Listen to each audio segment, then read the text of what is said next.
They do have a timeout. Decide not to use it. Curry, way downtown. Bang! Bang! Durant. Incredible opportunity. Durant for three. It's good. Kevin Durant from downtown.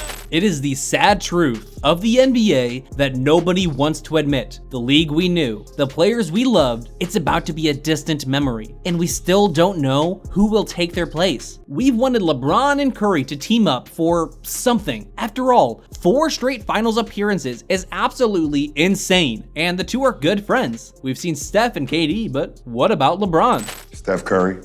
Yeah, that's the one. Steph Curry's the one that I want to play with, for sure.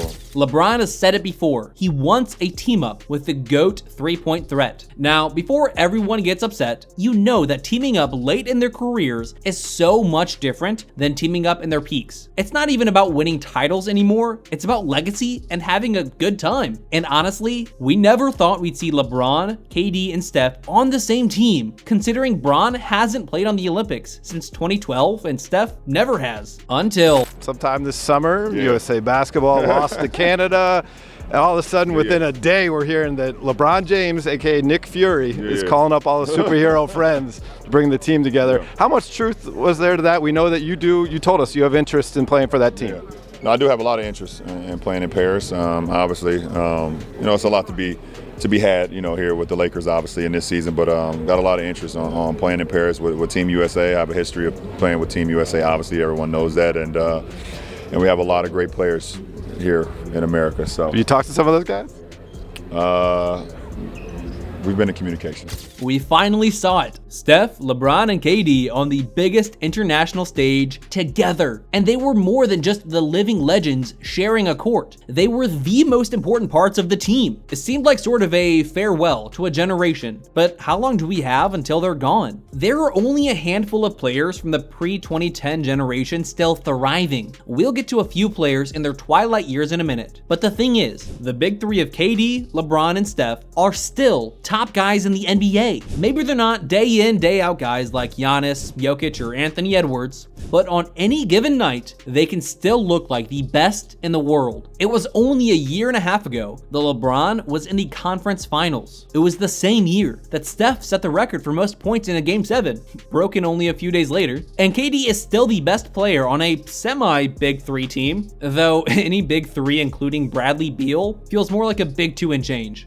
In fact, all three of these superstars were All-NBA last year. LeBron and Steph were both third team, while KD was second team alongside guys like Jalen Brunson and Anthony Edwards. So it seems like they are still at the peak of their powers. But how long do they have left? Before we get into the guessing game, here's a reminder of what they did in their careers. In case you forgot, it's gonna blow your minds. It's funny remembering old players as phenoms, but 10 years ago, that's what KD was. After taking his homegrown Big 3 to the finals against LeBron, KD's Thunder started to fall apart, one superstar at a time. Harden left for more money, and KD's relationship with Westbrook fell apart. He left on bad terms, then dominated the league for 2 years with the Warriors. It's a shame too, because we'll always remember KD as the guy who thrived with a safety net, instead of ever winning on his own. The Nets was a tragedy, and the Suns haven't looked much better. But how would he be remembered if he stayed with OKC?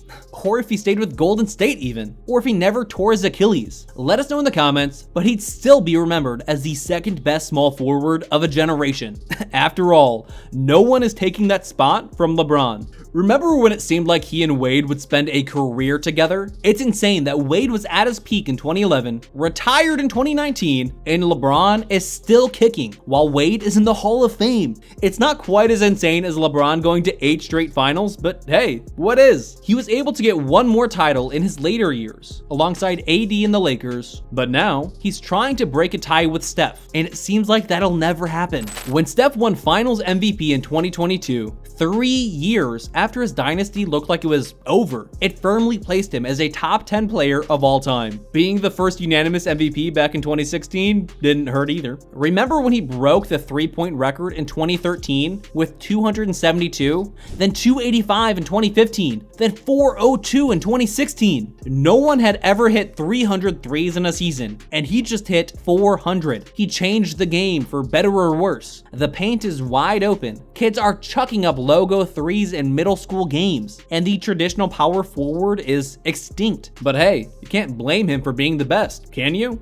These three superstars coincided with the internet era and social media, making them more popular than anyone in league history by default. Sure, Jordan was a god, but we get to see every single minute action of the big three's lives, even outside of the court, and they've, for the most part, lived up to their superstardom. Other than a few cringe Twitter burner moments from KD, they have all stayed away from controversy. They are true icons in the modern age. But what about the other guys? The ones who didn't quite reach those heights. Derrick Rose retired on September 26th, a devastating moment for dudes who have been following his career for the last decade, because really, it's been over for a while. After that 2012 injury, the fact that he can even become a decent sixth man wasn't on anybody's bingo card. For those of us around in 2011, you know Rose was special, and his presence will be missed. Chris Paul has been the best pure point guard of the 21st century, a true point god. Last year, he revitalized the Warriors bench and fixed their turnover issue, but he is far from the superstar he once was. Even his Suns days, when he turned back the clock and made it to his first finals, they're a distant memory. Now, he has the chance to mentor Victor Wembanyama. Maybe he can even take credit for one of Wemby's rings after CP3 finally retires.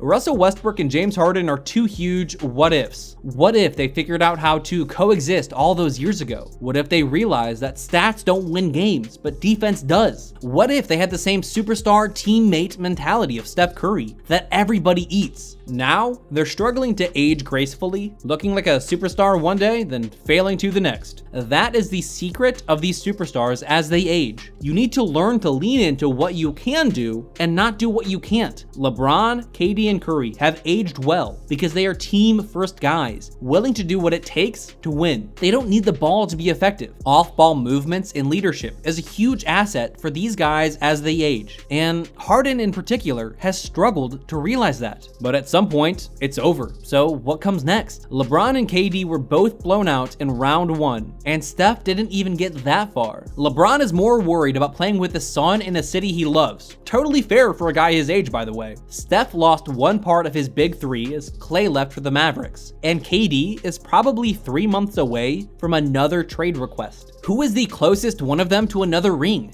The best bet is probably LeBron, if only because he is the best number 2 on his roster, unless the feds get to him first. Hey, everybody know ain't no party like a Diddy party, so. But in seriousness, Anthony Davis was supposed to take the torch from LeBron and lead the Lakers to glory, and yet it's never really happened. Davis too is starting to age. Who would be shocked if he actually retired before LeBron? Add in the health issues, and the Lakers are nowhere near a ring. The Warriors thought they could have their cake and eat it too. After the 2019 finals, they struggled for 2 years while building draft capital, but young players like James Wiseman and Jordan Poole flamed out. Wiggins 2022 feels like centuries ago, and Kuminga is just not a 1A type of player. That leaves it all on Steph's shoulders, and with Draymond slowly becoming more and more insane, his shot at ring number 5 is all but over. And KD, sure, Booker is the ideal wingman, but they have been run so incompetently since the new ownership team took over, there is no chance of another title. They have no defense, no cohesiveness, and expect a 35-year-old KD to carry the team. All 3 of these players feel light years away from another title. Do they just pack it in and retire? Maybe, but maybe they join up for one last ride. How fun would it be to see them all join the same team? Probably the Warriors, considering Steph is the only one-team guy among them.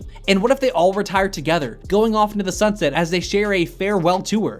It seems nice, but it won't happen. KD is not going to join the same team as Draymond, and Steph is too close to Draymond to let him walk. It's like when your best friend hates your wife, so he's just not your best friend anymore. When Bronny got drafted, it pretty much locked in LeBron for 2 more years with the Lakers. What, is he going to ditch his son? Because if LeBron is off the Lakers, guess who is completely out of the NBA? Bronny. The truth is, these 3 will probably hold on for a little bit too long. KD maybe has one more stop in him, and the others will retire on the teams they're on right now. It won't end with a title, it rarely does, but at least we got to enjoy it while it lasted. Do you think KD, Steph, or Bron can win another ring? Will they join up eventually? Let us know in the comments, then watch one of these videos next. Listen to The Wrong Opinion, useless NBA trivia, and garbage rankings for more NBA content.